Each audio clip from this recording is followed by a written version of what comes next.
কিন্তু কখনো কখনো কুকুর গাছের পাতা খায় না, খায় না, জোরে বলে কখন খায়? অনেকে বলছে ঘুষ হারাম, বেশি খেয়ে ফেললে। কথা ঠিকই, যখন পেট খারাপ হয়, এক কথায় পেট খারাপ, বদ হজম, ওভারলোড, তখন কিন্তু কুকুর গাছের পাতা খায়, তাই তো নাকি? তো কুকুর গাছের পাতা যখন খাবে বুঝে নিতে হবে এর পেট খারাপ।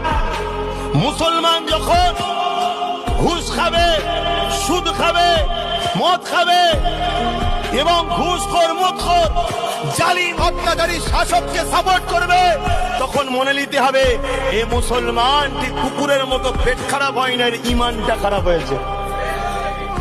নয় কোন মোস্তফা জানের রহমতের গোলাম ইতিহাসে টোটাল 1500 বছরের জীবনীতে দেখাতে পারবেন না কোন হাক্কানি আলেম জালিম শাসকের সাথ দিয়েছে, কোন হাক্কানি মুসলমান জালিম শাসকের সাথ দিয়েছে দেখাতে যারা বলো পারবেন না।